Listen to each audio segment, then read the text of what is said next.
Registration under GST में हम लोगों ने टोटल ही बोलूंगा कौन से सेक्शन से स्टार्ट करा था? सेक्शन 22 है ना? 22 था ना? परमिल जी सेक्शन 22 क्या था?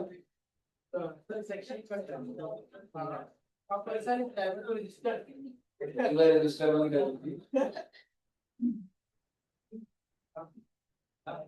ये निकालना है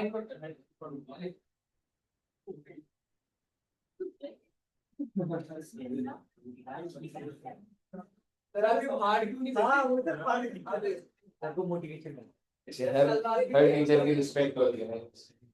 चलो कैमरा सर की फोटो मत काटो ना, बाद सारा भाई बहुत डाल कर लो उन्हीं की मेहनत का ही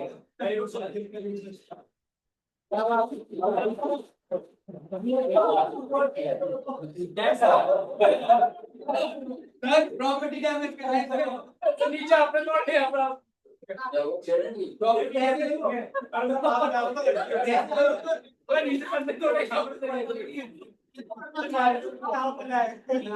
ठीक है। आपके इसी बात मेरे को पीछे ये यहाँ पे इसी आपको पसंद है सही सीक्रेट ठीक है। सो एनीवेज सेक्शन 22 था personal liable for registration if your aggregate turnover exceeds how much 20 lakhs and what special category states 10 4 states वो 4 स्टेट कौन कौन सी थी? नागालैंड। हाँ जी एक बार बताइए कि पीछे लिमिट जी वो 4 special category states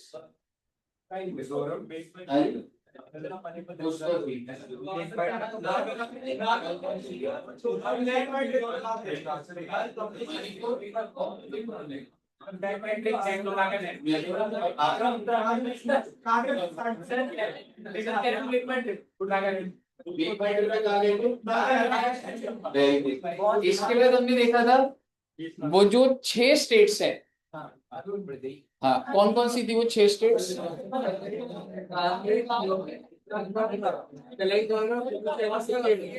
and Sikkim. यहाँ पे कितनी लिमिट थी? 20 लाख थी और इसके अलावा जो थी वो मेरा आपसे सवाल जिस बच्चे से पूछूंगा उसी से वो बताइए। जी आपसे सवाल मान लो आपकी दुकान आइसक्रीम ठीक है आइसक्रीम बेचते हैं दिल्ली के अंदर बेचते हैं what is the threshold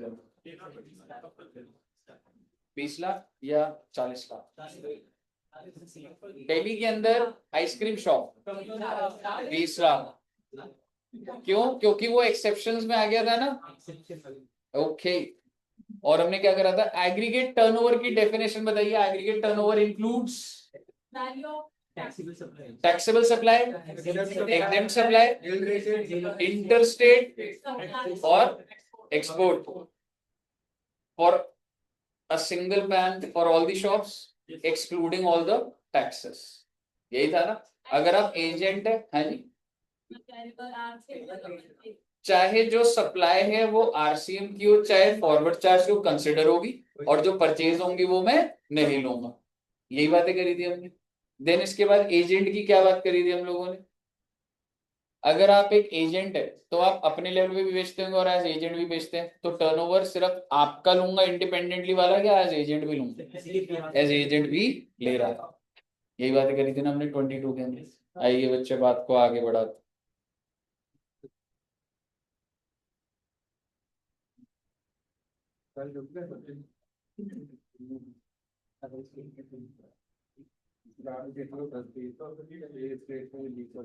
notes बना लिए बच्चों ने? घर जाके नोट्स बनाते हो? दिया अच्छा लगता है सुन देखो आप मत बोलो आप फिर कुछ और बोलते हो इसके बाद गुरप्रीत जी आप रहने दीजिए आप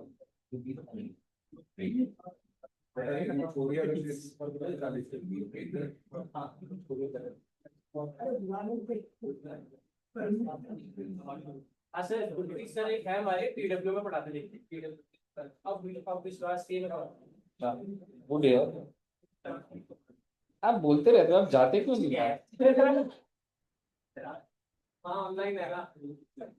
यस, मोस्ट इम्पोर्टेंट थिंग। तेरे को यूट्यूब पे पढ़ाते हैं फिर जाके यूट्यूब है मेरे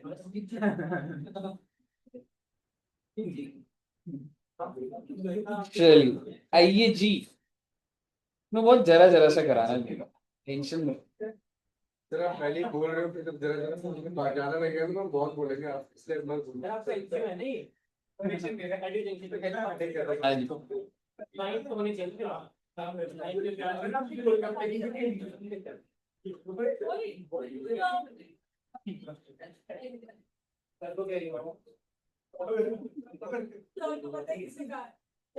देखिए, अब आज मैं आपको जो बता रहा हूं ना, वो मिक्स चलेगा थोड़ा सा। That is section 23 and section 24। एक बार आप इंटेंशन लीजिएगा, ठीक है? पूरा खत्म नहीं हो पाएगा 23 24, बट ये 70% दोनों सेक्शन होंगे। मैं सबसे पहले आपके पास आ रहा हूं, किस चीज पर आ रहा हूं सर जी? कंपल्सरी रजिस्ट्रेशन, यानी कि सेक्शन 22 के हिसाब से, चाहे आपका टर्नओवर कम होगा, आपका टर्नओवर है सिर्फ 5 लाख रुपए, और आप कह रहे हो कि मुझे रजिस्ट्रेशन नहीं लेनी, लेकिन 24 बोलेगा भाई टर्नओवर की बात नहीं है, तुम्हें रजिस्ट्रेशन लेनी ही पड़ेगी। तो 24 किस चीज का हो जाएगा? कंपल्सरी। आइए देखते हैं सबसे पहला point, person making interstate. Okay, it's not intrastate, is interstate supply of goods। Specific बात करूंगा, आपकी दुकान है गुड्स की, और अगर आपने इंटरस्टेट कर दी, मतलब आपकी दिल्ली में शूज की दुकान है, अगर आपने दिल्ली से यूपी में गुड्स बेच दिए तो कंपलसरी रजिस्ट्रेशन है। यानी कि वो जो लिमिट है तब तक काम आती है जब तक वो इंट्रास्टेट है। मान लो आपकी दुकान है, आपकी टोटल सेल है 6 लाख रुपए की, पेपर में आएगा, ध्यान से सुनना, आपकी शूज की दुकान है, 6 लाख रुपए की आपकी अभी सेल हुई, are you liable for registration? No. Next order 1 lakh रुपए का आया है, यूपी में बेचना है सामान, बायर जो है यूपी का है। अब आप मुझे बताइए, आप उसे बेचेंगे या नहीं बेचेंगे? बेचोगे, और जैसे ही बेचोगे you are liable for compulsory registration. यानी कि अगर आप इंटर स्टेट सप्लाई ऑफ क्या करते हो बच्चे? गुड्स, तो आपके लिए कंपलसरी रजिस्ट्रेशन है। आपके दिमाग में आ सकता है sir what about inter state supply of services? Answer is उसमें कंपलसरी रजिस्ट्रेशन नहीं है। उसमें तभी आपको रजिस्टर कराना है जब आपके टर्नओवर की लिमिट या तो 10 लाख या तो 20 लाख होगा। 40 नहीं बोल रहा, आपको समझ आना चाहिए, वो सिर्फ गुड्स के लिए होता है। अच्छा, जैसे ऑनलाइन आजकल छोटे मोटे ऑर्डर्स भी करना कर मैं ईसीओ के बारे में बहुत अलग से बात करूंगा आपसे। आप अभी जोमेटो के थ्रू, अमेजोन के थ्रू जो बिक रहा है उसकी एकदम सेगमेंट ही अलग चलाओ, अभी बात होगी, आई मीन नेक्स्ट क्लास में या इस चैप्टर में होगी। लेकिन ईसीओ के थ्रू, ईसीओ क्या होता है बच्चे? जैसे कि ई कॉमर्स ऑपरेटर, जैसे कि अगर आप उबर से कैब बुक करते हैं, ठीक है, तो वो जो ड्राइवर है वो सर्विस प्रोवाइडर है, उबर तो सिर्फ एक प्लेटफॉर्म दे रहा है। आप ऐसे कोई सामान खरीद रहे हो अमेजोन से, रेस्टोरेंट, तो एक्चुअल तो ये लोग बेच रहे हैं, तो उसकी बात अलग करूंगा। लेकिन आप मुझे बताइए, अगर आपकी दुकान है और अगर आपने इसको दिल्ली में दुकान है और अगर यूपी में बेच दिया सामान, तो आपके लिए लिमिट देखी जाएगी या कंपलसरी रजिस्ट्रेशन? लेकिन एक कैटेगरी ऑफ गुड्स के लिए ये नहीं है, क्या लिखा हुआ? Except notified handcrafted goods. यानी कि इंटर स्टेट अगर हैंडक्राफ्टेड गुड्स सप्लाई हो रहे तो उसमें आपको कंपलसरी रजिस्ट्रेशन नहीं लगानी। अरे सर अब ये क्या होता है हैंडीक्राफ्ट, हैंडक्राफ्टेड गुड्स? आपने देखा बच्चे, कभी कभी आप जैसे घूमने जाते हो, ठीक है, तो आप जैसे हिल स्टेशन पे जा रहे हो मसूरी, तो वो रास्ते में वो बन के होता है ना, उसको मूड़े बोलते हैं, यू नो मूड़े, पता? बैठने वाले, फिर ऐसे बहुत सारे ऐसे शॉप्स आती है, ठीक है। तो ऐसा हो सकता है आपको लोगे अरे ये सारे के सारे मैं ले लेता हूँ, ऑफिस में लगा दूंगा। जैसे सपोजिंगली अगर मैं आपको बोलूँ, आप देखते हैं यहाँ पे चेयर टूटती रहती, तो अगर यहाँ पे मूड़े लगा दीजिए 50, तो आप बताइए विद सपोर्ट नहीं बैठ पाएंगे, तो नीचे बैठ जाएंगे आप। हाँ, नहीं वैसे अगर वो अच्छे मूड है, मतलब विद सपोर्ट एंड एवरीथिंग, तो बैठ।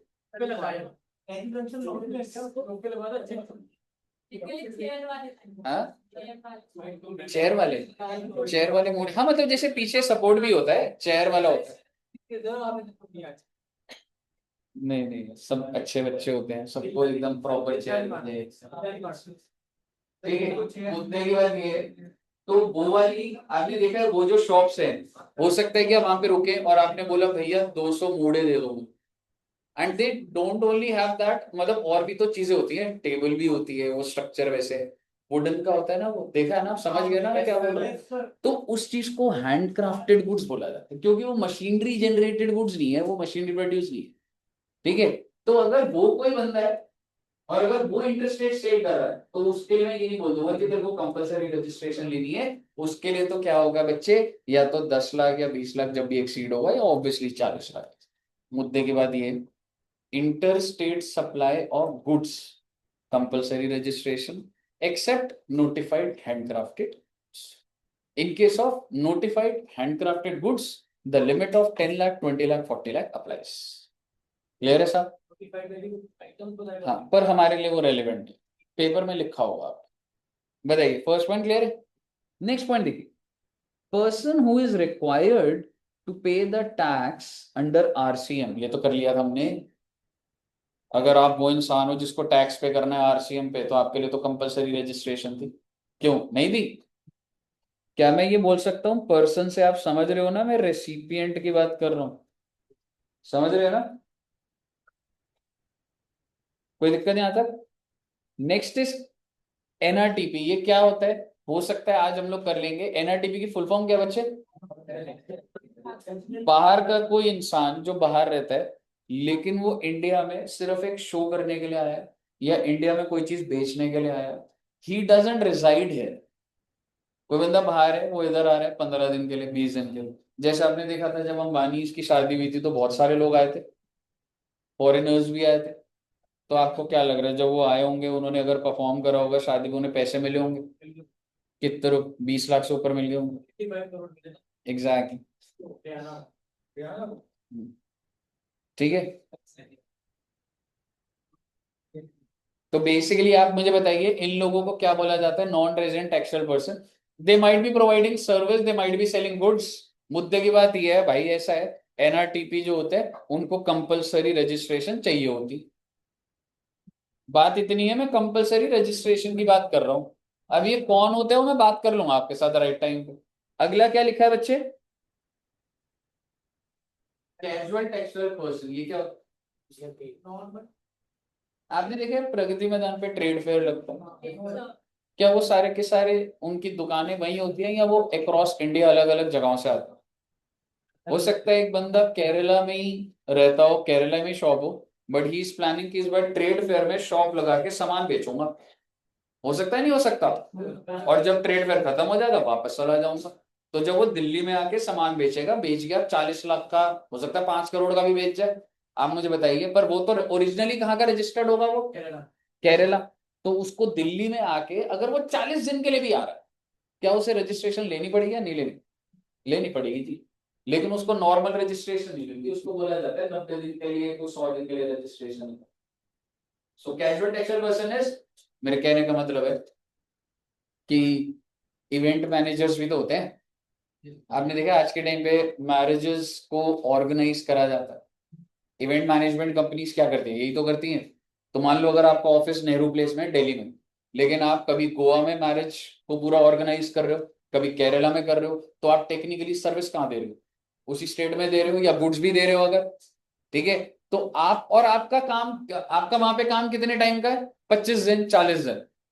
उसके बाद जब आपको नेक्स्ट इवेंट मिलेगा तभी तो जाओगे वहां पे। आप मुझे बताइए, तो जब तक आपको नहीं मिलता, तो इसलिए सरकार ने प्रोविजन बना रखा है कि आप अपने आप को स्टेट में कैसे रजिस्टर कराइए एज कैजुअल टैक्सेबल पर्सन, और आपके लिए मैंडेटरी रजिस्ट्रेशन होगी। अगर कोई कंपनी ऑलरेडी रजिस्टर्ड है, उसको कोई अलग से रजिस्ट्रेशन लेने की जरूरत लेनी पड़ जाती है। तेरी दुकान जो है, मान ले तू केरला में, ठीक है, और तूने सोचा है कि तुझे प्रगति मैदान में इस बार तेरे को अपनी शॉप लगानी है, स्टॉल लगानी है, you want to sell. Registered. Exactly, you are registered in Kerala, you have a shop in Kerala. तूने केरला गवर्नमेंट को अप्लाई करा था, तेरा रजिस्ट्रेशन नंबर है, तेरी दुकान का नंबर है, वो देख लेंगे। लेकिन तेरे को आज दिल्ली में सामान बेचना है 40 दिन के लिए, तो बिना रजिस्ट्रेशन के थोड़ा ना बेच देगा, क्योंकि तू जहां से भी बेचेगा वो दुकान होगी ना। समझ रहे? You have to register yourself as casual tax authority. That's mandatory registration. एक बार रजिस्टर हो गया, ठीक है। एक साल हो गया, अगले साल दोबारा होगा, फिर वो सेम रजिस्ट्रेशन जल्दी आपके लिए नहीं, दोबारा अप्लाई। मतलब 40 दिन के लिए ये नहीं, दिन में बताऊंगा मैं जब डिटेल पे जाऊंगा, इसमें मैक्सिमम कितने दिन होगी, कितनी एक्सटेंड हो सकती है, क्या चीज। लेकिन बच्चे इसकी एक एक्सेप्शन है, क्या लिखा हुआ है, except casual taxable person making interstate supply of notified handicraft. ले दे के बात ये है, यहां पर भी ये लिखा था, इंटरस्टेट हैंडीक्राफ्ट के लिए लिमिट है, और नीचे कैजुअल टैक्सेबल पर्सन वालों के लिए भी इंटरस्टेट हैंडीक्राफ्ट गुड्स की लिमिट। क्लियर है जी? आपको ये वाले पॉइंट्स अभी नहीं देखना है।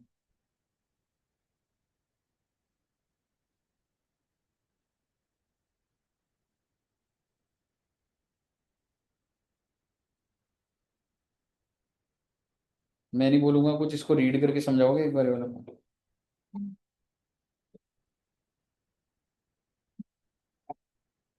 ऐसा एजेंट क्या है तो भी ना। आप सभी बच्चों को उषा फैंस पता है? हाँ तुम्हारे हिसाब से उषा फैंस का टर्नओवर कितना होगा?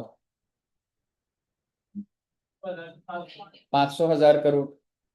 ऐसा हो सकता है कि उषा फैन कैसे बेच रही है मेरे को उस पर नहीं जाना, ऐसा हो सकता है कि आपको उसका एजेंट बना दिया जाए। They might be having many thousands of agents, ठीक है। आपकी हो सकता है कालका जी में शॉप है और आप उषा फैंस बेच रहे हैं as agent on their behalf, तो क्या आपको रजिस्ट्रेशन कंपलसरी है या टर्नओवर बेस्ड है? कंपलसरी है। कैसे हो रहा है आप समझिएगा, कीवर्ड्स पकड़ूंगा। पर्सन, जैसे कि आप, who makes taxable, what do you mean by taxable supply? जिस पर जीएसटी है। टैक्सेबल सप्लाई क्या होता है? जिस प्रोडक्ट के ऊपर जीएसटी होता है, ठीक है। और गुड्स और सर्विसेज, हो सकता है उषा फैन के लिए आप गुड्स बेच रहे हो या उसकी सर्विसिंग का आपके पास एजेंसी है, on behalf of other taxable person. What do you mean by taxable person? Exactly, जो रजिस्टर्ड है। ये जनरल बोलूंगा अभी, इसका मतलब वो बहुत बड़े लेवल पर है ऑलरेडी। टैक्सेबल पर्सन का मतलब कि जिसका टर्नओवर एक्सीड हो चुका है, ठीक है। तो टैक्सेबल पर्सन कौन है? बड़ा प्लेयर है। तो अगर उसके एजेंट बन रहे हैं आप, तो आपके लिए कंपलसरी रजिस्ट्रेशन। आप एक ऐसे इंसान के एजेंट है जिसका खुद का टर्नओवर 5 लाख है, अब आप मुझे बताइए क्या आपके लिए कंपलसरी रजिस्ट्रेशन है? नहीं, सोच के बताइए एक बार। फिर वो taxable person exactly, taxable person होता है कुछ लाइबिलिटी पे टायर जिसका टर्नओवर एक्सीड होता है, ठीक है। तो बेसिकली आप समझिए कि जो बड़े बड़े प्लेयर्स हैं, उनका अगर आप एजेंट फर्स्ट डे बन रहे हो, अभी आपने सेल नहीं करी कुछ भी एज एजेंट भी, लेकिन आपके लिए क्या हो जाएगा बच्चे? Compulsory registration. थ्योरेटिकल बात है, आप इतना समझिए कि अगर आप एजेंट है, किसके एजेंट है? एक तो आप जो बेच रहे हो उसमें जीएसटी है टेक्निकली, क्योंकि वो प्रोडक्ट एसी बेच रहे हो आप, वोल्टास के लिए आप एजेंट हो, तो एसी तो टैक्सेबल है ना। लेकिन जो वोल्टास कंपनी है, क्या वो टैक्सेबल पर्सन है? बिल्कुल। तो आपके लिए कंपलसरी रजिस्ट्रेशन है, यू बीइंग एन एजेंट। इस पर्सन के अंदर भी एक प्रोडक्ट नहीं, उतना वैसा भी नहीं है। आपको सिर्फ इतना समझना है, अगर आप एजेंट हैं making a taxable supply on behalf of taxable person, compulsory registration. Clear है बच्चे? आईएसडी की बात कर लेता हूं। ISD stands for input service distributor. इसके लिए रजिस्ट्रेशन जरूरी है या नहीं है? बिल्कुल है। पर सवाल ये सर, ये आईएसडी क्या होता है? एक बात बताओ, विराट कोहली के बैट पर क्या लिखा? तो एमआरएफ पैसे देता होगा या वो पैसे नहीं देता होगा? हमारे बैटरी को टायर की या वो बैट ही एमआरएफ? नहीं वो बैट तो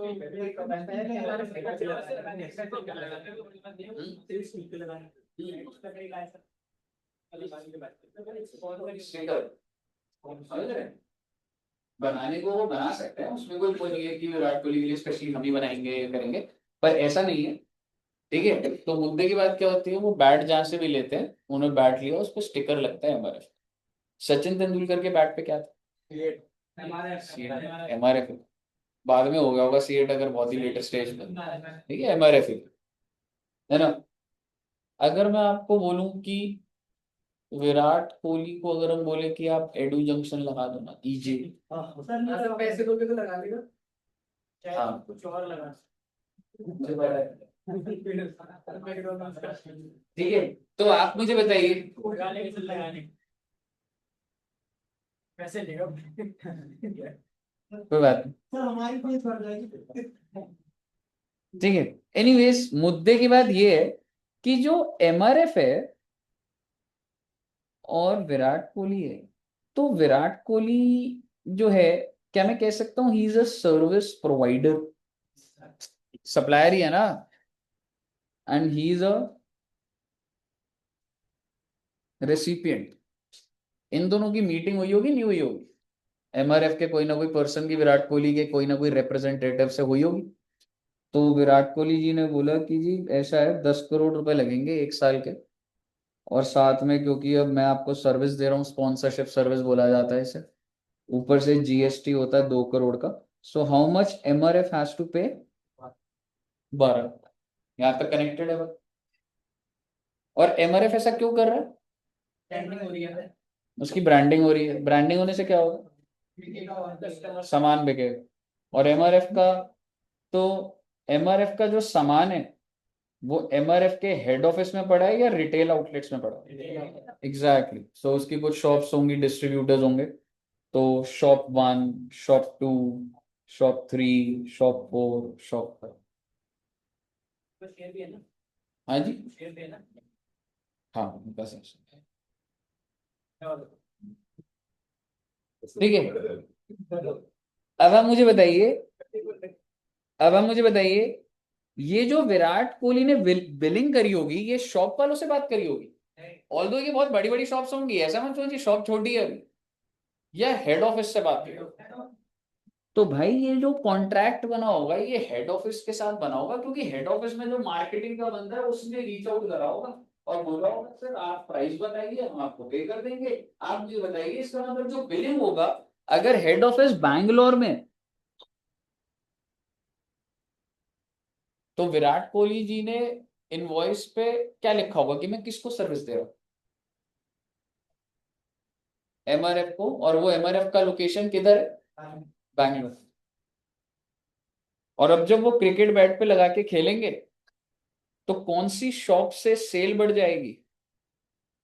shop 1, 2, 3, 4, and these are separately registered please. ये बड़ी बड़ी दुकान है, कहीं से 20 करोड़ का टर्नओवर है, कहीं से 600 करोड़ का, कहीं से 500 करोड़ की सेल।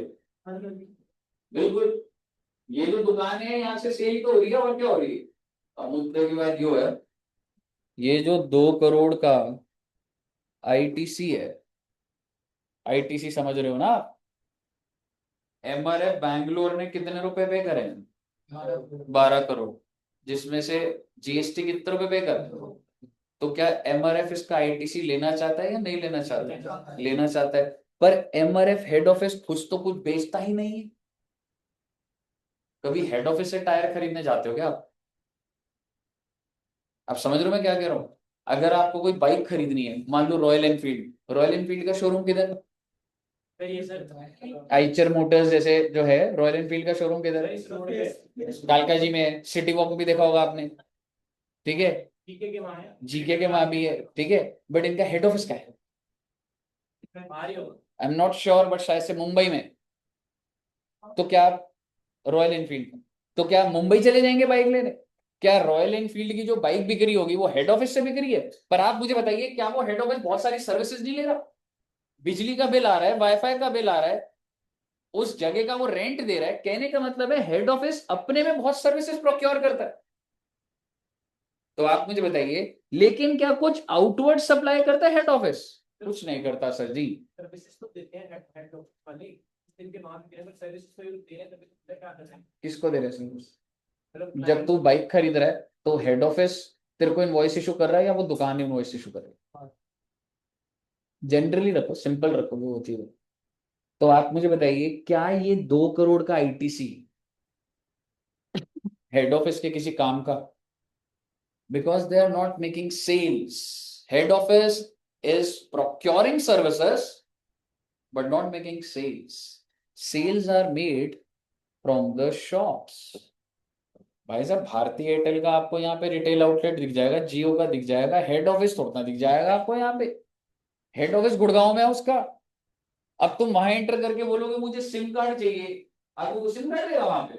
एंट्री मिली होगी आपके पास, स्पेशली आप सर मैं आपका अच्छा खासा कस्टमर हूँ। एयरटेल का, ठीक है। और वो चार्ज कर दो पैसे। तो आप मुझे बताइए, क्या ये 2 करोड़ का आईटीसी वेस्ट हो रहा है या नहीं हो रहा है? तो हेड ऑफिस भैया अपने आप को कैसे रजिस्टर करा लो, इनपुट सर्विस डिस्ट्रीब्यूटर, और तुम इस आईटीसी को इनको दे सकते हो, ये ले तू 10 लाख रुपए ले ले, ये ले तू 40 लाख ले ले, ये ले तू 30 लाख ले ले, ये ले तू 80 लाख ले ले। कहने का मतलब है the shops are technically not avail, इनके नाम पे बिल नहीं है बेटे, आईटीसी ऐसे थोड़ा मिला। आईटीसी अगर आप लोगे तो आपको दिखाना पड़ेगा कि तुमने खरीदा है। अगर मान लो मैं एसी का आईटीसी लेता हूँ, एसी खरीदा मैंने, ठीक है, मान लो मैंने 30,000 का खरीदा, 10,000 का जीएसटी है, और एसी का बिल किसके नाम पर होना चाहिए? Edu Junction. अगर वो सौरभ चौधरी के नाम पर है, Edu Junction can't take the ITC, invoice has to be in your name. आपके एडमिट कार्ड पे आप ही का नाम लिखा होता है ना, तभी एंट्री मिलती है आपको। सिमिलरली विद द आईटीसी, क्या ये शॉप्स को आईटीसी मिल पाएगा? इनके नाम पे बिल नहीं है विराट कोहली का। विराट कोहली का बिल किसके नाम पे जा रहा है? हेड ऑफिस और एड्रेस लिखा होगा। तो ये कैसे यहां तक पहुंचे? हेड ऑफिस आप अपने आप को as input service distributor register कर लीजिए, और आप इन शॉप्स को इस आईटीसी को पुश कर दीजिए, transfer. So if you are a input service distributor, you have to do mandatory registration irrespective of the term. मुझे बताइए कि आपको समझ आया? बहुत सिंपल सी बात है। जो हेड ऑफिस है, they are not making outward supply, but they are receiving lot of services. If they receive lot of services, so उनके पास जीएसटी पे करते हैं, और वो उसका आईटीसी लेना चाहते हैं, और वो खुद के आईटीसी लेंगे जब वो कुछ बेच ही नहीं रहे, तो वो अपनी शॉप्स में डिस्ट्रीब्यूट कर सकते हैं ऑन सम रैशनल बेसिस। उस पर हमने नहीं जाना, बट यस, अगर एक हेड ऑफिस को अपने आईटीसी को आगे करना है तो कैसे रजिस्टर होना पड़ेगा? As input service. कहिए साहब, अगर यहां तक कोई दिक्कत है।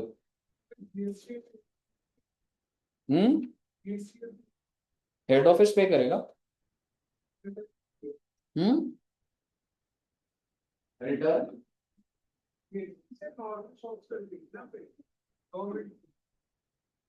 समझा नहीं, मतलब क्या डाउट है तेरा? रिटर्न इसलिए नहीं मिलेगा ना, एक बात बता, एक मिनट समझ। विराट कोहली ने एमआरएफ हेड ऑफिस को सर्विस दी, ये इनवर्ड सप्लाई हो गई एमआरएफ के एंगल से। क्या एमआरएफ किसी को सेल करता है? Answer is no. Head office sale करता है क्या? नहीं। ये तो इसकी शॉप 1, शॉप 2, शॉप 3 यहां से सेल होती है, और ये अपने में जीएसटी में रजिस्टर्ड हो। तो ये आईटीसी लेके क्या करेगा? तो अपने ब्रांचेस से करेगा। ये इसको पे कर दे, मतलब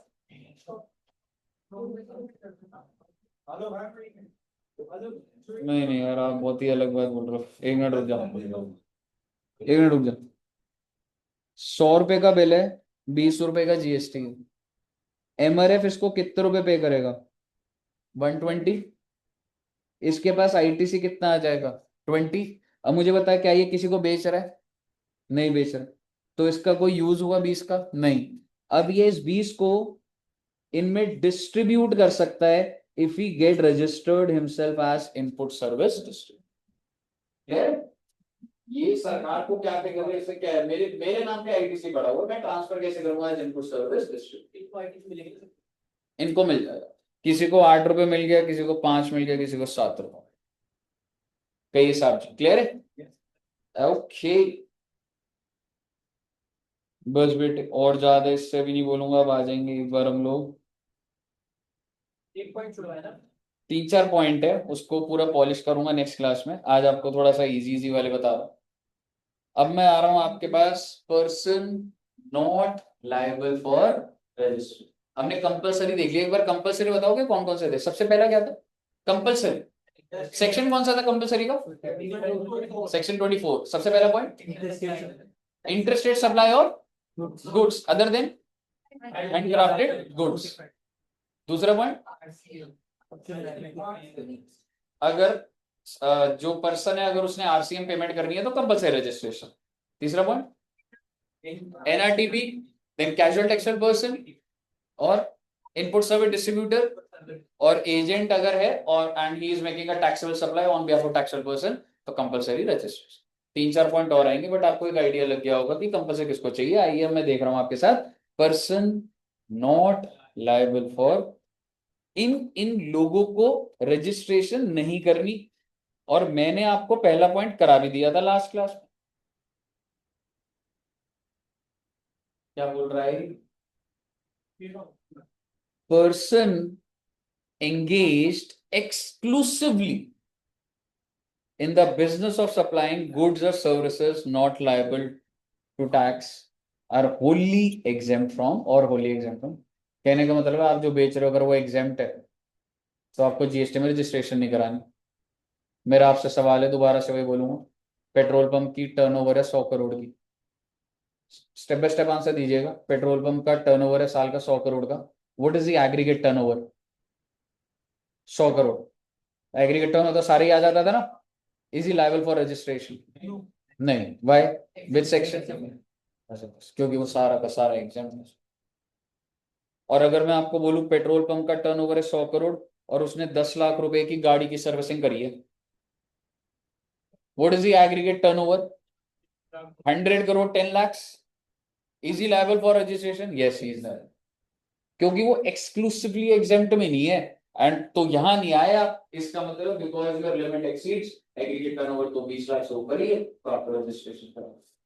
बताइए, फर्स्ट पॉइंट क्लियर है बच्चे? नेक्स्ट पॉइंट अच्छा है। सरकार ने बेटे, हमेशा सरकार क्या करती है कि फार्मर के ऊपर बिल्कुल भी ज्यादा जोर नहीं जाना चाहिए, फार्मर को एग्जेम्प्ट करने की कोशिश करी जाती। एंड एग्रीकल्चरिस्ट यानी कि farmer to the extent of supply of produce out of cultivation of land. मैं आपके साथ बिग बाजार, बिग बास्केट और कौन से होते हैं जहां से एग्रीकल्चरल चीजें मिलती? सेप्टो कहां से लेकर आता है? सेप्टो फार्मर से लेकर आता है। बोलोगे सेप्टो की भाई फार्मर को भी चला रहा है। एक ही बंदा है, अलग एजेंट है मुझे लग रहा है। सर आपको क्वेश्चन क्या था? नहीं, क्वेश्चन मैं आपसे पूछ ही नहीं रहा। ठीक है, आप मुझे बताइए कोई ऐसी जगह जहां से आप जैसे देखो, एक तो मतलब घर के सामने आपके सब्जी वाले भैया आते हैं, लेकिन वैसे जो रिटेल आउटलेट्स है सब्जियों के तो वो कौन से होते हैं आजकल? रिलायंस फ्रेश है, बिग बास्केट, बिग बाजार। बिग बास्केट तो ऑनलाइन ऐप है। नहीं, बिग बास्केट का आउटलेट भी होता है। ठीक है, बिग बाजार है। कंट्री डिलाइट ऑनलाइन है ना वो। ठीक है, एनीवेज बिग बाजार हो गया, हाँ, वी मार्ट, ठीक है।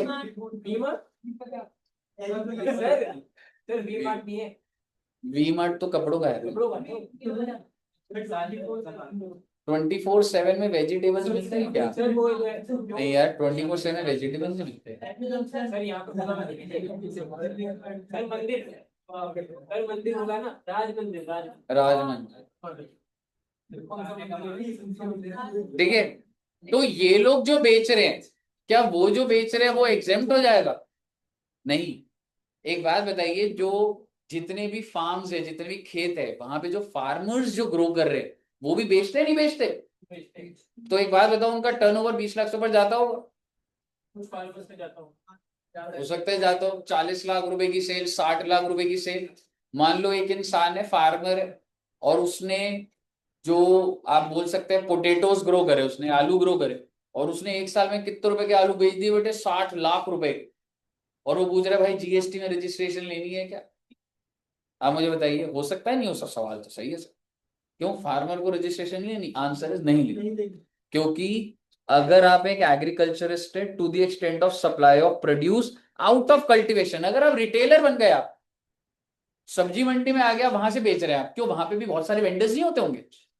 यहां तक भी कैसे आता है वो सिस्टम नहीं पता, लेकिन आप समझिए जो प्रोड्यूस कर रहा है वो चाहे उसका 100 करोड़ का टर्नओवर हो, वो जीएसटी में एग्जेम्प्ट है, उसको जीएसटी में रजिस्ट्रेशन नहीं लेनी, ना जीएसटी चार्ज करना। लेकिन ये बिग बास्केट, बिग बाजार, ये सब आप मुझे बताइए क्या ये एग्जेम्पशन ले पाएंगे? नहीं, बिकॉज सिर्फ किसके लिए है? फार्मर के लिए। और फार्मर का मतलब लिखा हुआ, आई मीन एग्रीकल्चरिस्ट का, has been defined as individual और HUF who undertakes the cultivation of land by own labor, by labor of family, by servant or wages payable in cash। और एक बात बताइए, आपके नाम पे अगर बहुत सारी जमीन है तो आप खुद ही उगाओगे क्या?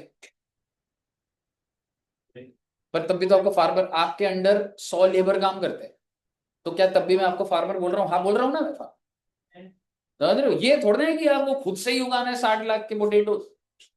समझ रहे हो? सो बेसिकली ऑब्वियसली लेबर तो लगी होगी, पर मुद्दे की बात ये है, अगर आप एक फार्मर है, आपके नाम पे जमीन है, आप खुद ही उगा रहे हो, उसको बेच रहे हो, भाई साहब आपके ऊपर GST नहीं है। मेरा आपसे सवाल, ध्यान से सुनना बात को, आपने पोटेटोज उगाए 60 लाख के, क्या आपको GST में रजिस्ट्रेशन लेनी है?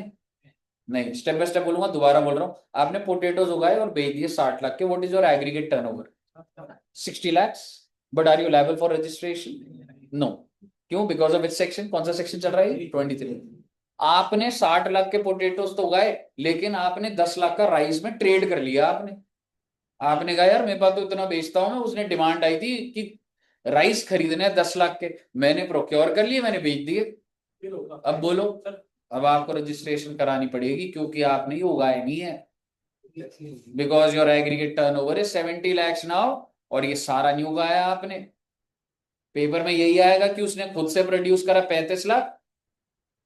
समझ रहे हो? और पूछता हूं आपसे, आप पंजाब में हैं, आपने प्रोड्यूस करा 35 लाख और 3 लाख रुपए के राइस आपने रिटेल लेवल पे बेच दिए, are you liable for registration? दोबारा दिमाग लगा लो। 35 लाख रुपए के पोटेटोस, 3 लाख रुपए का राइस, एग्जैक्टली 35 के पोटेटोज और 3 लाख के राइस है, 38 lakhs हो रहा है। 40 लाख पंजाब में कितनी लिमिट चलेगी गुड्स की? 40, एक्सीड ही नहीं हो रहा। और अगर राइस का ट्रेड 6 लाख का हो जाता तो 41 हो जाता, एक्सीड हो जाता, तो आपको ये सब केसेस दिखेंगे आपको। बताइए, क्लियर है बच्चे?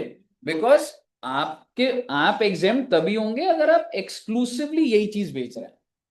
सिमिलरली एक्सक्लूसिवली एग्जेम्प्ट वाला बेचोगे तो ही हो रहा था। बताइए, क्लियर है बच्चे? आइए नेक्स्ट देखते हैं। अभी अच्छे पॉइंट आएंगे, एक दो पॉइंट और आएंगे बस, फिर उससे ज्यादा और नहीं कराऊंगा, लाइट ही रखेंगे।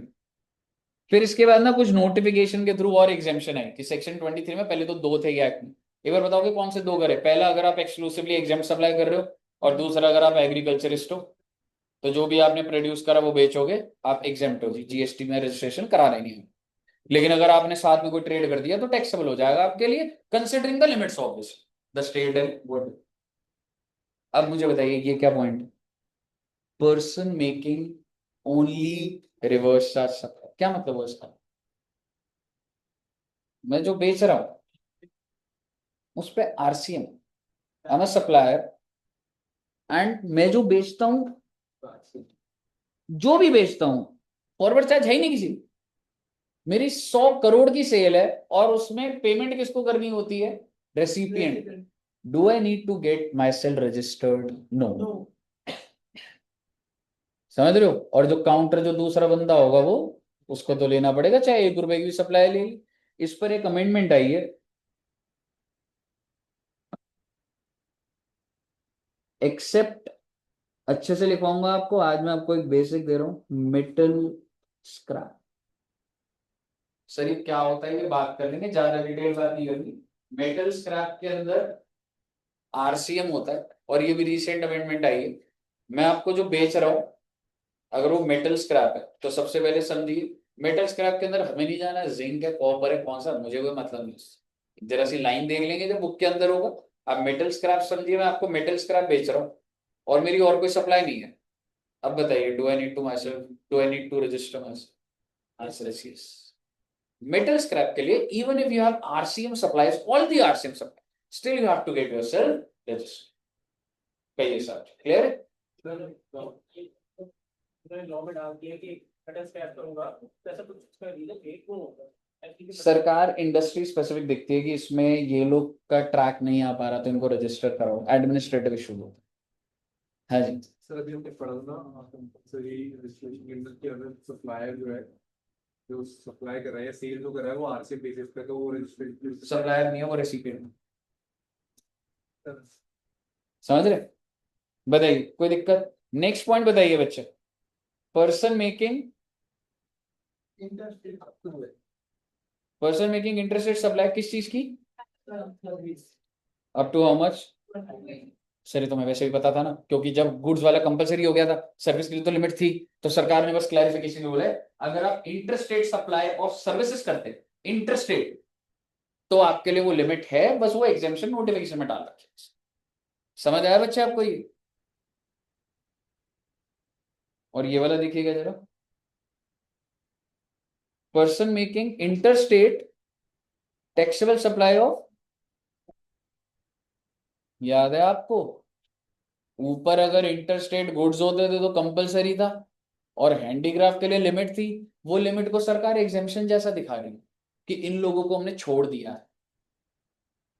अगर आप इंटरस्टेट गुड्स करते हो तो कंपलसरी है, पर इंटरस्टेट हैंडक्राफ्टेड गुड्स के लिए आप ये कह सकते हैं अप टू 10 लाख 20 लाख 40 लाख की exemption, up to 20 lakh having, और उसमें कंडीशन क्या है कि आपके पास पैन होना चाहिए और ईवेल का, ये साथ क्लियर है? मैं अभी इस पॉइंट को यहां से और आगे नहीं बढ़ाऊंगा, हम लोग अभी 23-24 को नेक्स्ट क्लास में खत्म करेंगे। बस मैं आपके साथ बस एक छोटी सी बात करूंगा और आज इतना ही रखेंगे। मेरे को आपसे बात ये करनी है बेटे, जीएसटी का जो रजिस्ट्रेशन नंबर होता है कितने डिजिट का होता है बेटा? हाँ जी,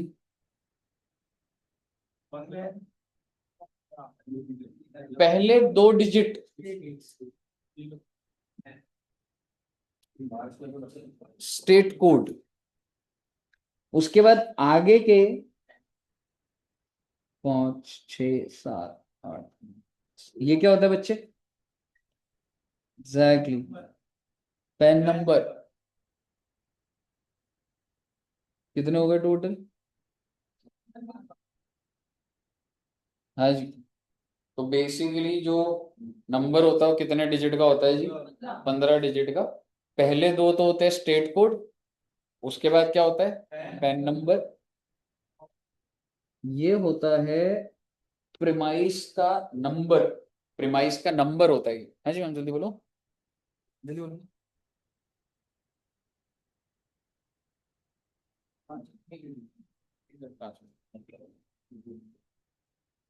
हाँ जी बच्चे, ठीक है। सो बेसिकली ये जो प्रिमाइस नंबर होता है, ध्यान से सुनिएगा, इसके बाद ये वाला जो नंबर है ना, ये फिक्स्ड है, जेड है, ये सरकार जब यूज करेगी तो पता लगेगा। अभी के लिए ये नंबर क्या करा हुआ है बच्चे? जेड फिक्स करा हुआ है। एंड ये जो लास्ट नंबर है ये कुछ भी हो सकता है, अल्फा न्यूमेरिक रजिस्ट्रेशन का कोई भी नहीं, इसके पीछे कोई लॉजिक नहीं है। तो ये जो लास्ट है, this is can be alphabetical alphabet or can be a number, so it is alphanumeric। मेरे को आपसे बात ये करनी है, आपकी दिल्ली शहर में स्टेट कोड कितना है वैसे? 07। पैन नंबर लग जाएगा। अगर आपकी ये फर्स्ट शॉप दिल्ली में, तो यहाँ पे क्या लिखा हुआ है? 1 लिखा है। और अगर दिल्ली में ही दूसरी शॉप खोली आप, अगर दिल्ली में दूसरी शॉप है तो रजिस्टर करवा रहे हो? हाँ सर करवा रहे हो, यानी कि दिल्ली में एक शॉप रजिस्टर्ड है और दूसरी भी रजिस्टर करा रहा हूं। तो अब जो दूसरा नंबर आएगा, ये तो एक नंबर हो गया ना, ये तो मेरी शॉप नंबर 1 है। मान लो ये करोल बाग में, दूसरी खुल रही है कैनॉट प्लेस में, तो कैनॉट प्लेस में क्या नंबर मिलेगा? 07 तो वही रहेगा, पैन नंबर वही रहेगा, प्रीमाइस क्या लिखा जाएगा? आपके प्रीमाइस एग्जैक्टली। तो वो जो तेरी सेकंड रजिस्ट्रेशन दिल्ली में, उसका 2 आ जाएगा। मेरा आपसे सवाल है, अगर आपकी तीसरी शॉप यूपी में, तो स्टेट कोड बदल जाएगा, पैन नंबर तो वही रहेगा। 1 यूपी की कहीं भी है, समझ रहे हो? और अगर दिल्ली की तीसरी हुई तो, और अगर फोर्थ हुई तो, 5 हुई तो, 6, 7, 8, 9, 9 दुकानों तक तो ठीक है। अगर ये 10th दुकान हुई तो कैसे छोटा सा लिखा जाएगा? क्या आ जाएगा? 10th का छाप हो। करेक्ट। ठीक है, मेरा आपसे सवाल है, 9 दुकानों तक तो सही है, 10th पे क्या आ जाएगा? ए आ जाएगा। सो अगर किसी की शॉप पे, हाँ, 11th पे क्या आ जाएगा? बी। ऐसे करते करते करते फिर जेड तक जाएगा। ए बी, फिर अगले में सी, डी, ई, एफ, जी, एच, आई, फिर उसका क्या आ जाएगा? आप बताओ टेक्स्ट पढ़ा एबीसी की सुनाओ। ठीक है, तो बेसिकली ऐसे करते करते लास्ट लास्ट क्या आ जाएगा? मेरा आपसे सवाल, कितनी दुकानें खोल लोगे दिल्ली में? इतनी जगह जितनी जगह, क्या दिमाग भी लगा लो कभी जिंदगी में? 260, 35। कहने से 9 दुकानें हो रही थी, 1 2 3 4 9 वो, और अल्फाबेट्स कितने होते? ओ माय गॉड, आप 35 दुकानें खोल सकते हैं, लेकिन सवाल ये है 36 पे क्या हो जाएगा सर? अभी तक तो ऐसा केस नहीं है, और जिस दिन यूज होगा वो यही नंबर यूज होगा कि एक ही बंदे की 36 दुकानें जो भी दिल्ली में रजिस्टर्ड नहीं है, होंगी भी तो हो सकता है सरकार ने क्या करा होगा, बट वो ऑफिशियल उस पर कोई ऐसा कोई एक्ट के अंदर नहीं लिखा। ठीक है, पर मैकडॉनल्ड्स है जैसे हाँ, मतलब अगर मैं ना बोलूं मैकडोनल्ड्स तो आप बोलते तो सर। हाँ नहीं, मैकडोनल्ड्स है, ठीक है, आप गए। दो भी कहानी देखो मैं मैकडॉनल्ड्स से कोई और बड़ी कंपनी में ले लो। अच्छा, बहुत सारे आउटलेट्स पर जो मैकडोनल्ड्स में जाके फील वो नहीं है, बाकी जगह सही है। दुकान में आ नहीं सकते। अच्छा, किसी और जगह गए आप, ठीक है, कहाँ गए? डोमिनोज के लिए डोमिनोज, मैकडोनल्ड्स का डोमिनोज गए। हाँ, डोमिनोज गए, फिर दिल्ली में 36 ब्रांचेज 36 लोगों से ज्यादा ही ज्यादा होंगी, तो आपको क्या लग रहा है, क्या वो हर को रजिस्टर कर रहा होगा या? एक ही कॉफी की एग्जैक्टली अब आप कभी डोमिनोज पे जाएं तो एक बार वो नंबर देखो ना, कौन सा नंबर देखो, ये क्या समझाया आपको मैंने? सारी बात समझा दी, फिर दोबारा कौन सा नंबर देखो? इसके साथ जाएगा उसका नंबर देखेगा। कौन सा नंबर, यही देखो। अब जैसे मैकडोनल्ड्स का आता है, आपने बिल तो रखा होगा, देगा बाद में बनी थी। इसको दे दिया। ठीक है, अभी किसी के पास बिल पड़ा है अभी के? सर मैं भी जाऊंगा ना फिर लेके आते हैं।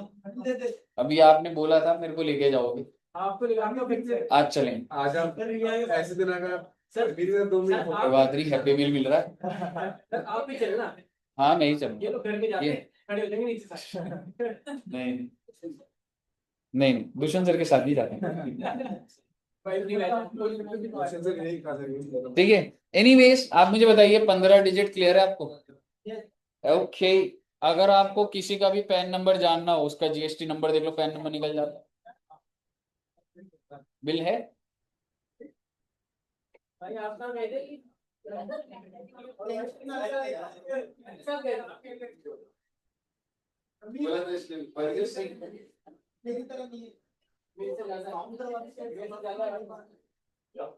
ओ माय गॉड, क्या देख लिया?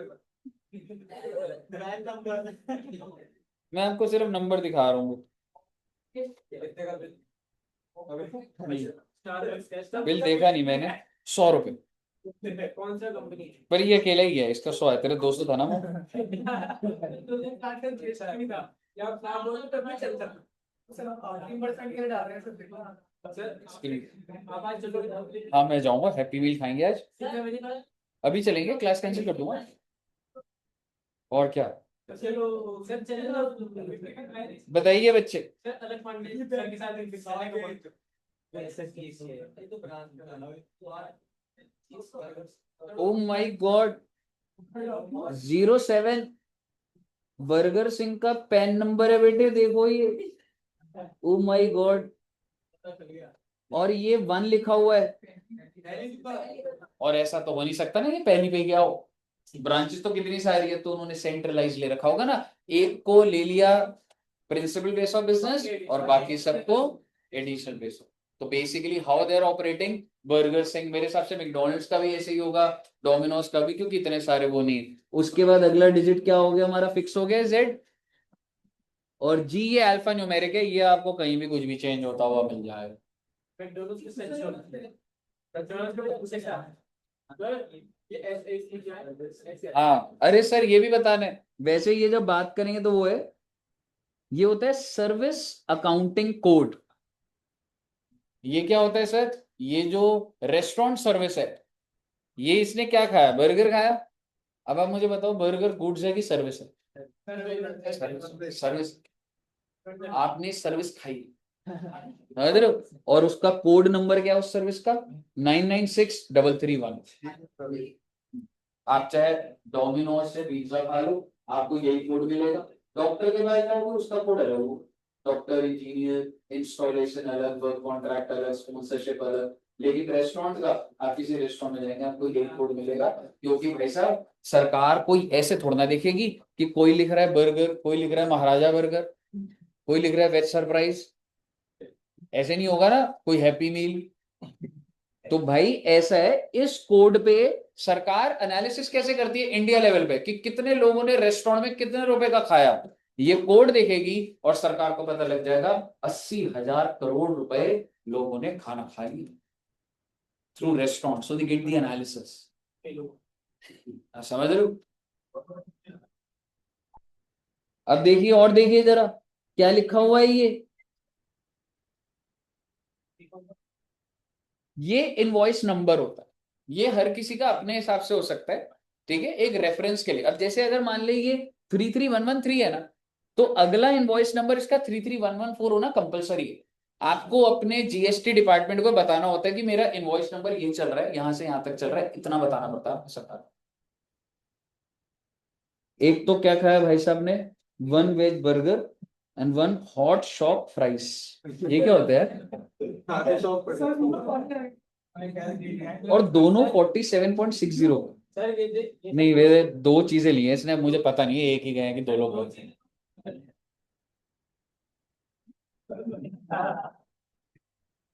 ठीक है, सब टोटल आ गया ये। और आप मुझे बताइए एसजीएसटी और सीजीएसटी कितना लगा है, एसजीएसटी और सीजीएसटी कितना लगा है, 2.38, और ये आपका सारा का सारा बिल।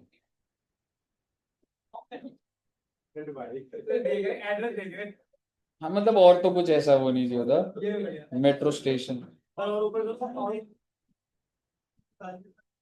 ओहो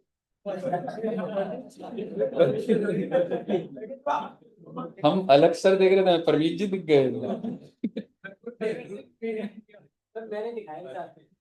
आप खिला रहे हैं ना, ठीक है। मुझे बताइए क्लियर है बच्चे यहाँ तक?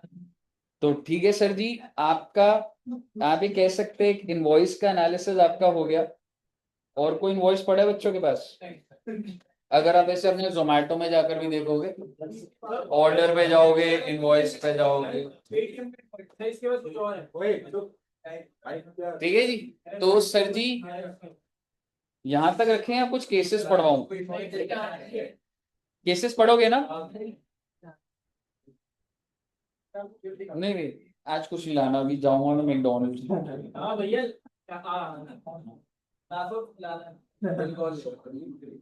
एक दो क्वेश्चन तो देख लोगे ना बच्चों प्लीज, वीडियो में आपको रिक्वेस्ट कर रहा हूँ please sir, request.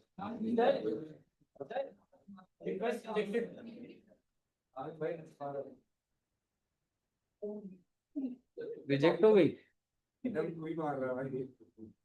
O my God,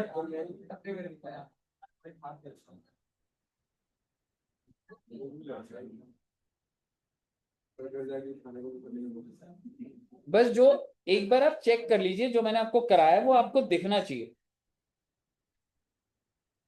आइए ये पढ़िए जरा, और मुझे बताइएगा पॉइंट नंबर 1 क्लियर है? मैंने क्या पढ़वा रहा हूँ आपको, कौन सा सेक्शन देख रहे हैं अभी हम? 24 देख रहे हैं, कंपलसरी। पॉइंट नंबर 1 पढ़िए प्लीज। मन में पढ़िए, धीरे धीरे पढ़िए, पीछा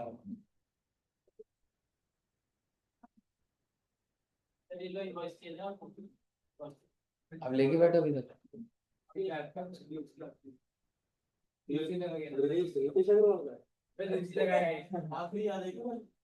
नहीं ठीक है, अब तो हो गया। फर्स्ट पॉइंट पढ़ लिया, समझ आ गया। सेकंड पढ़िएगा।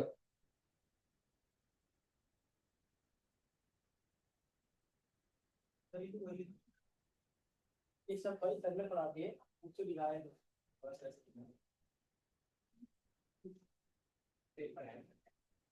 चलो ना फिर मेट्रो बंद हो जाए। सेकंड पॉइंट पढ़ लिया। हेलो,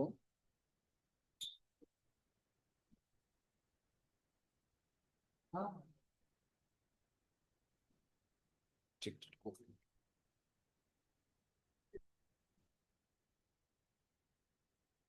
इसमें अभी मेटल स्क्रैप वाला वो मत देखना कि एक्सेप्ट के लॉजिक क्या है, बस अब ये समझिए आरसीएम पे अगर आप पेमेंट कर रहे हो तो क्या हो जाएगा।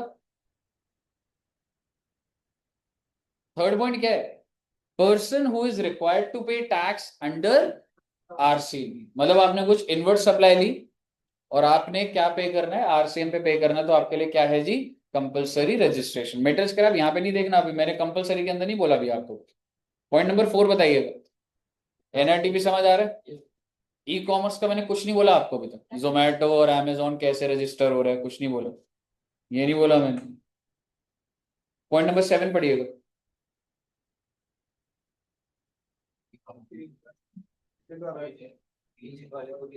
कीवर्ड्स को भी ध्यान रखिएगा, जनरली लिखना होगा टैक्सेबल सप्लाई ऑफ गुड्स और service on behalf of tax purpose. Point number 8, point number 8 clear है। अब आइए जरा, person not liable for registration, point number 8 और एग्जांपल के साथ ही पढ़ लीजिएगा।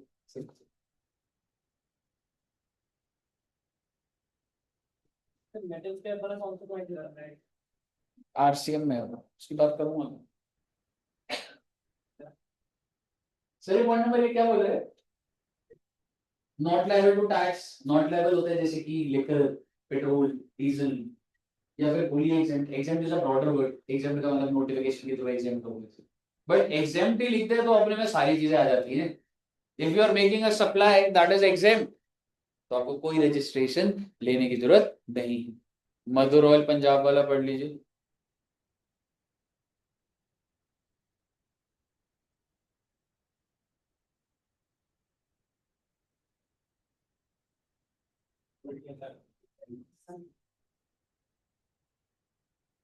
पेट्रोल पे जीएसटी लगता है तो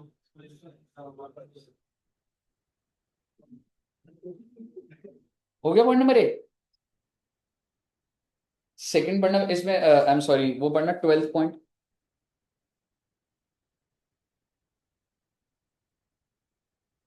भव्य ज्योति फाउंडेशन को क्या रजिस्ट्रेशन लेनी है नहीं लेनी।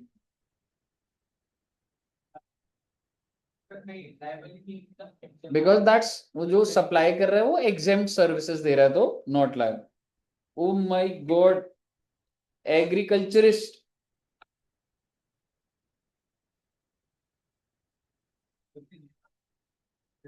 एग्रीकल्चरिस्ट की डेफिनेशन भी याद होनी चाहिए। इंडिविजुअल और एचयूएफई आते हैं उसके अंदर। Own labour, hired labour, labour of family.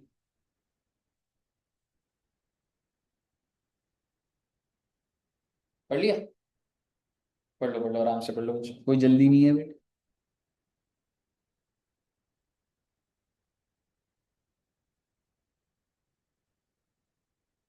Thirteen point भी पढ़ना भी शुरू कर देना।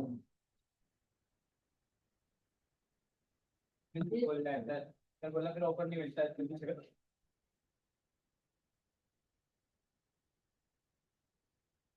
Offer needs acceptance. चलिए पढ़िए, आलोक जी पढ़ लिया आपने। क्या है आलोक जी, 13 पॉइंट बताना है एक बार। पढ़ रहा हूँ, सर कोई नहीं पता। ऐसे मत करो यार।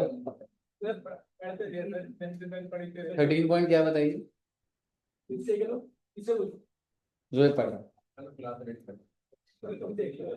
क्लास अटेंड कर रहा हूँ, ये सुबह से कॉलेज की क्लास अटेंड करता है यहाँ पे। क्योंकि वही बात हो गई ना, वो देशबंधु की बात है, इसमें लिंक्स था। देशबंधु, एग्रीकल्चर हाँ वो जो राइस का एग्जांपल दिया था मैंने, अच्छे से पढ़ना है इसको, अच्छा पॉइंट है ये, बहुत अच्छा लगा सर। गुड। स्वास्थ्य की 13 पॉइंट समझाएंगे आप? वो मुझे पता है, प्लीज 13 पॉइंट करिए प्लीज। सर वही इलेक्ट्रिसिटी को पढ़ लिया 13, समझ आ गया? 9 लाख के तो क्या वो रिटेलर एक बार आप बताओ। नहीं, आप रीड करो, एफर्ट डालो, ऐसे थोड़ा होता है। रीड करो, समझ आएगा, क्यों नहीं आएगा? अगर बहुत बड़ा था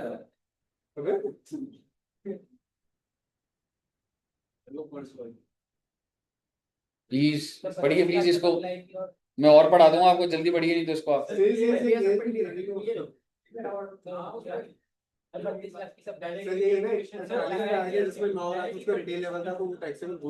because is aggregate turnover now exceeded 40 lakhs, समझ रहे हो? ओके,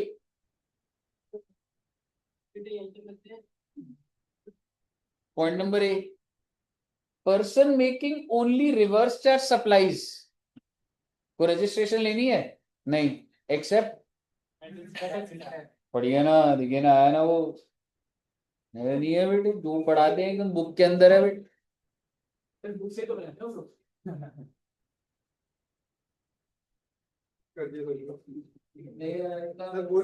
लोगों में नहीं हुआ है, थका हुआ आज मैं। हाँ? सर आप आउटडोर के साथ इंडोर के साथ लग रहे पैंडोरा, आपको इतना बुरा आ रहा है बास्केटबॉल, क्या इसने एक बास्केट नहीं मारी, हो? 3 घंटे खेला है, एक शॉट नहीं मारा है इसने, क्या कर सिर्फ बॉल ले रहा था कूद कूद रिबाउंड के कारण होता है। मैं बास्केटबॉल खेलता हूँ, नीचे से निकालता हूँ बास्केटबॉल।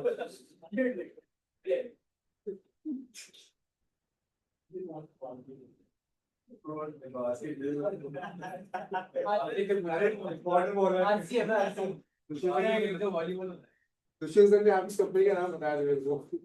वाटर बॉल्स,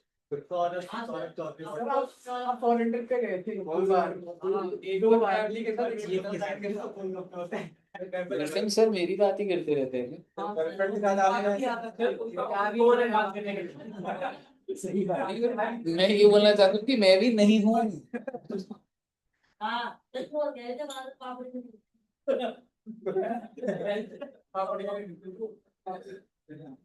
ये पढ़िए जरा एक बार, मणिकरण ट्रांसपोर्टर्स, छा गए बेटे आप, अच्छा हमने कवर कर लिया वैसे रजिस्ट्रेशन, 2-3 क्लास में अगर हो गया ना, हेवी चैप्टर है, कवर हो थोड़ा थोड़ा करके ला सकता है। Thank you sir. ये वाला पॉइंट भी पढ़ लीजिए। हाँ सही है ये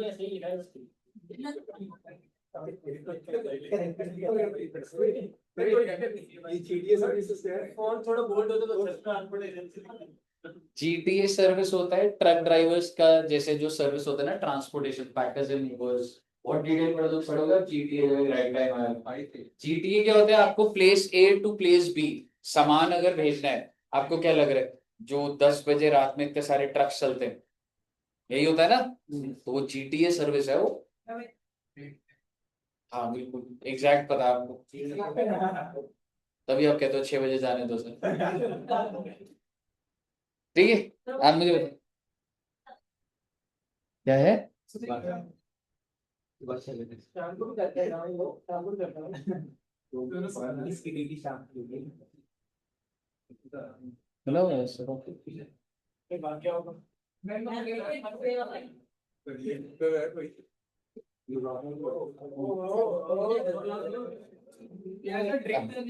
ये किस खुशी में? मैम अब बच्चे कोल्ड ड्रिंक पीने रहे, मैं कैसे पीऊं ऐसे? पास करो बच्चों के साथ ऐसे थोड़ा ना, या तो सब बच्चों को पिलाते।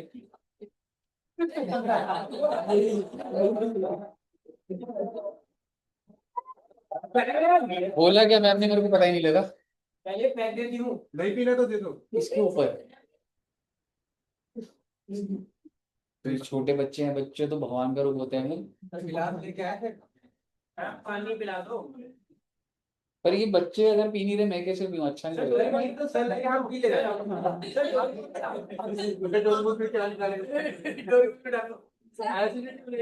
एसिड सही नहीं है ना।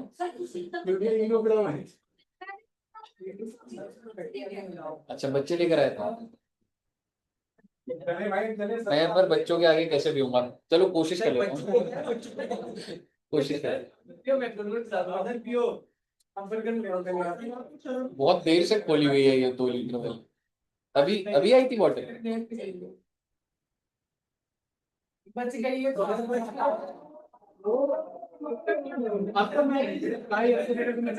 ये मत पीजिएगा सर, ये बच कीजिएगा, ये ना पीजिएगा सर। बच्चा पूछो। बच्चे आए, कोल्ड ड्रिंक पी, बच गई, दे दी मेरे को, बताओ।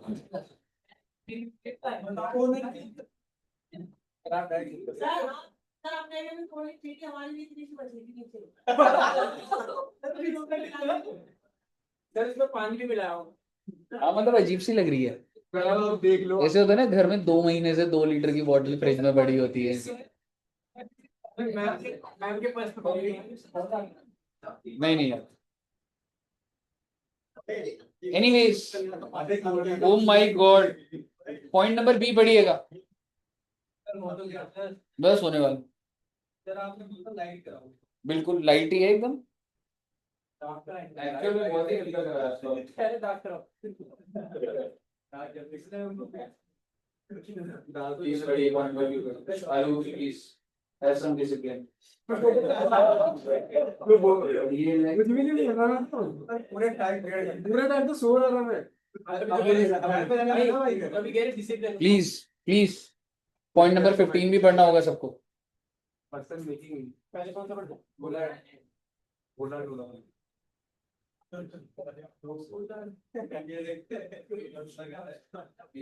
ऐश्वर्या राय चाहिए दिमाग में तो आई चलो ये नहीं ऐसा प्लान करना है। हाँ सर सही समझ नहीं 20 लाख समझ नहीं आया? क्या समझ नहीं आएगा बताओ। 20 लाख से ऊपर नहीं होता तब तक रजिस्ट्रेशन नहीं करेंगे। लिखा हुआ अरे लिखा हुआ भाई ट्रांसपोर्ट लिमिट है।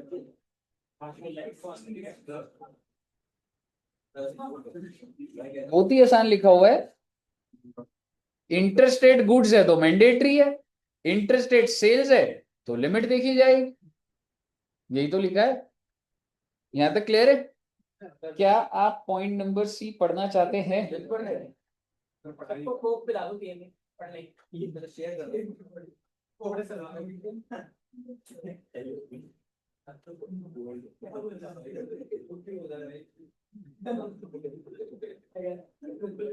थोड़ा ध्यान से देखना बच्चे। आपको याद है कैजुअल टैक्सेबल पर्सन के ऊपर क्या था? कैजुअल टैक्सेबल पर्सन जनरली क्या था? जो कैजुअल टैक्सेबल पर्सन के ऊपर कंपलसरी था या नहीं था? कंपलसरी था। बट अगर वो कैजुअल टैक्सेबल पर्सन हैंडीक्राफ्ट या हैंडक्राफ्टेड गुड्स, इंट्रास्टेट या इंटरस्टेट? इंटरस्टेट। भाई साहब पेपर में ऐसे आता है, वो लिख देगा casual textile person making intrastate, उसकी कोई एग्जामिशन नहीं है। Casual textile person making interstate supply of handcrafted goods up to 20 lakhs और 40 lakh इज एग्जिस्ट। यही है ना? कंडीशन क्या थी? पैन नंबर दे दो और ई-वे बिल जनरेट कर दो, यही थी बात। अब इसको कायदे से पढ़िए जरा, ध्यान से पढ़िएगा स्टार्टिंग से। Casual textile person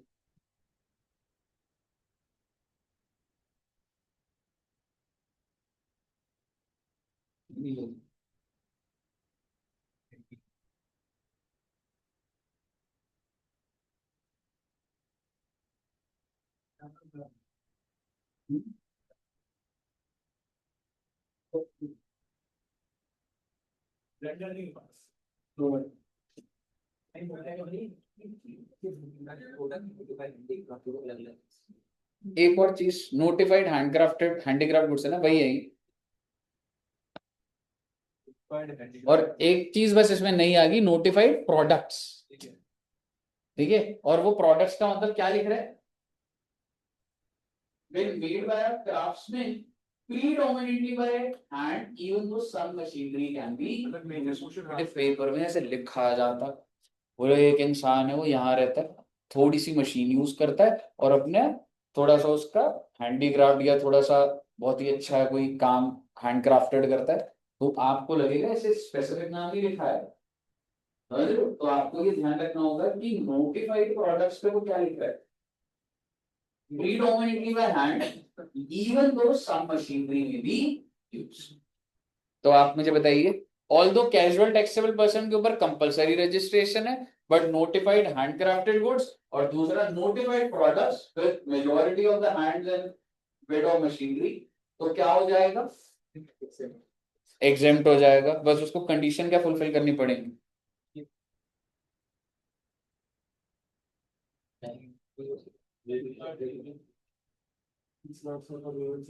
special category 20 lakh या 10 लाख स्पेशल कैटेगरी में, और दूसरा पैन कार्ड दे दो और ई वे बिल जनरेट कर दो। ई वे बिल क्या होता है आपको नहीं पता, वो छोड़िए, तो याद करनी है। यहाँ तक क्लियर है, तो जो दिखा है वो सिर्फ इंट्रा स्टेटमेंट सप्लाई करके होगा, कंपल्सरी। कंपलसरी थ्रेशोल्ड नहीं देखेंगे। लास्ट पॉइंट बेटे, फिर आप घर जा सकते।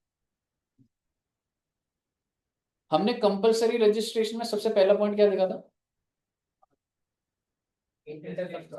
Interstate supply of goods accept,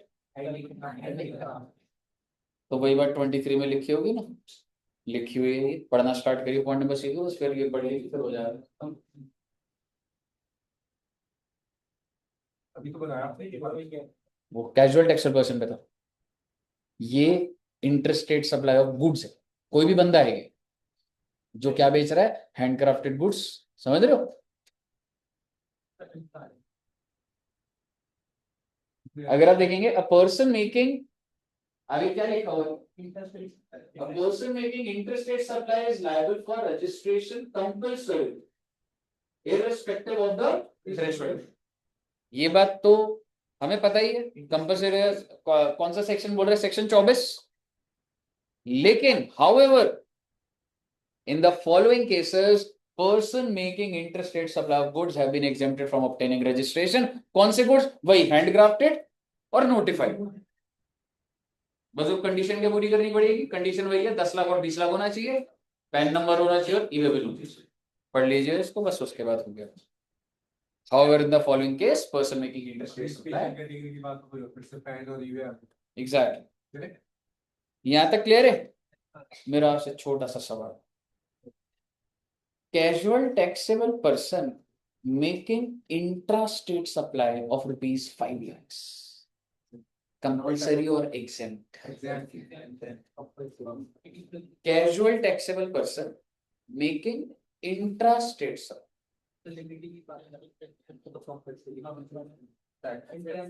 compulsory या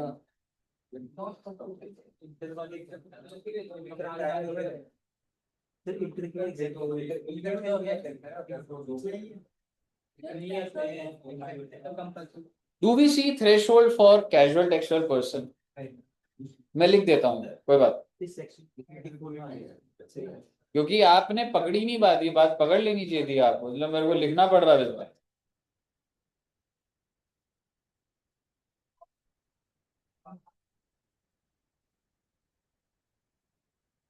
मैं आपको ये कह रहा हूं, एक बंदा है कैजुअल टैक्सेबल पर्सन, सिर्फ इतना लिखा हुआ है, आप मुझे बताइए रजिस्ट्रेशन लेनी है नहीं लेनी? कंपलसरी कौन से सेक्शन के हिसाब से? Casual taxable person inter state supply करता है, 12 लाख का इंटरस्टेट सप्लाई कर,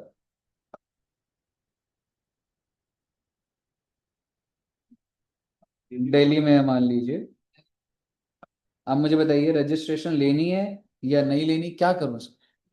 हाँ, नहीं लेनी ऑब्वियसली, ठीक है। सॉरी, मैंने एक चीज ही बोली कि ये हैंडक्राफ्टेड गुड्स ही है बच्चा, ठीक है ना, हैंडक्राफ्टेड गुड्स है, HG लिख रहा हूं तो आप समझ जाओगे ना हैंडक्राफ्टेड गुड्स। तो क्या रजिस्ट्रेशन लेनी है? नहीं लेनी। तो इसका मतलब कौन सा सेक्शन प्रिवेल हो गया? Section 20, casual taxable person, handcrafted goods, intrastate supply.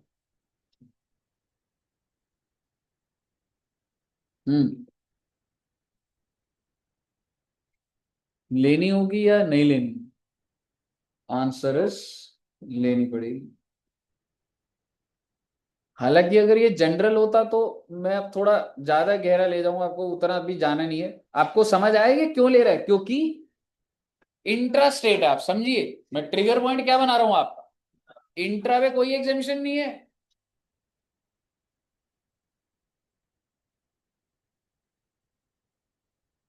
Mister A he makes interstate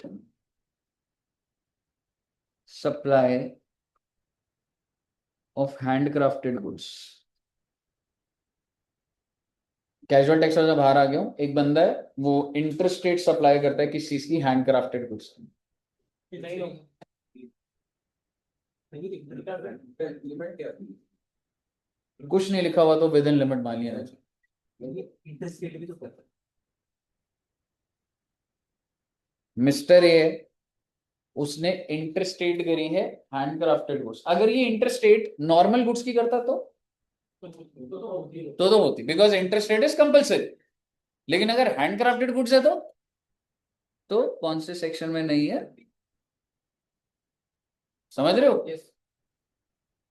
और अगर मैं आपको बोलूं दोबारा से, मैं भी ऐसे रैंडमली बना रहा हूं, कैजुअल टेक्सटाइल पर्सन, और अगर लिखा हुआ है सिर्फ इंट्रास्टेट सप्लाई,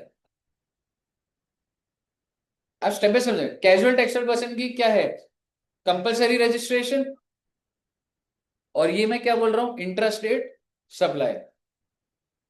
क्या करूं मतलब, आपका समझ क्या कह रहा है? मैं पढ़ा चुका हूं आपको प्रोविजन, प्लीज आंसर दीजिएगा। कौन सा सेक्शन लग जाएगा? 20, इंटरस्टेट सप्लाई। कौन सा सेक्शन लगा?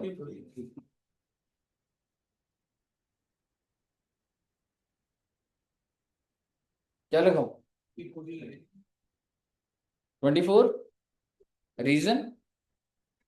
एग्जैक्टली, हैंडीक्राफ्ट कहां लिखा मैंने? तो कंपलसरी है। इंटरस्टेट में ये थोड़ा ना सारे गुड्स के लिए थोड़ा ना है। आपका वो जो इंटरस्टेट वाला है वो कौन सी चीजों के लिए? हैंडक्राफ्टेड गुड्स है, वो नोटिफाइड प्रोडक्ट्स है। Interstate handicraft goods. अब बोलिए, and you should be knowing it कि obviously up to the limit of 10 lakh और 20। यही था ना बच्चे? मुझे बताइए, क्लियर है आपको? तो बेसिकली आपको उसको ध्यान से पढ़ना है, वो स्पेसिफिक वही केस ही एग्जेम्प्ट हो रहा है, बाकी सारा मतलब आपको ध्यान से एनालिटिकल लेवल पे देखना। केस स्टडीज बनकर आती है इसी तरीके। तो ऐसे मत सोचिए बस वो लाइन पढ़ी और हो गया, एनालिसिस पूरा चलेगा वो चीज कब।